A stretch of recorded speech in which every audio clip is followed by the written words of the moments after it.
കൂട്ടുകാരെ, ഇത് രാജസ്ഥാനിലെ ഒരു ടാറ്റയുടെ ഒരു പിക്കപ്പാണ്.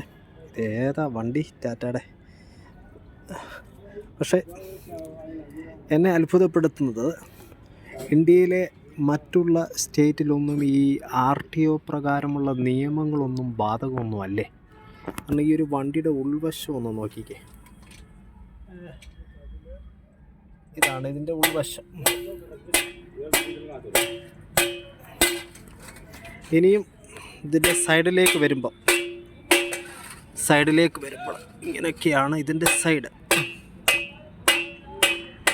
ഇവിടെ ഇവരെ പിടിക്കാൻ പോലീസോ അല്ലെങ്കിൽ RTOക്കാരോ MVDO ഇവരാരും ഇതിൻ്റെ പുറകെ നടക്കുന്നില്ലേ? അതോ ഇന്ത്യയിൽ ഈ നിയമങ്ങളൊക്കെ വെറും നമ്മുടെ കേരളത്തിൽ മാത്രമേ ഉള്ളൂ ഇങ്ങനെയൊക്കെയുള്ള നിയമങ്ങൾ? എന്താണെന്നറിയത്തില്ല. പക്ഷേ ബാക്കിയുള്ള എല്ലാ സംസ്ഥാനങ്ങളിലും എല്ലാ വണ്ടികളും ഓടിക്കൊണ്ടിരിക്കും.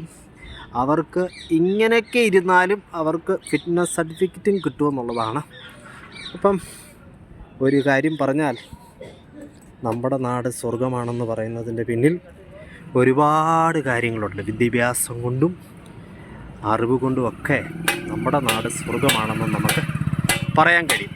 അമേരിക്ക പോലെ ഗൾഫ് രാജ്യങ്ങൾ പോലെ ഒന്നും അല്ലെങ്കിലും ഇന്ത്യയിലെ ഇങ്ങനെയുള്ള സ്റ്റേറ്റും ഇങ്ങനെയുള്ള നിയമങ്ങളും മറ്റുള്ള സംസ്ഥാനത്തിലെ ഇങ്ങനെയുള്ള കാര്യങ്ങളൊക്കെ കാണുമ്പോൾ അവർക്കും നമ്മുടെ നാട് ഇതിനെക്കാട്ടുമൊക്കെ എത്രയോ ബെറ്ററാണ്.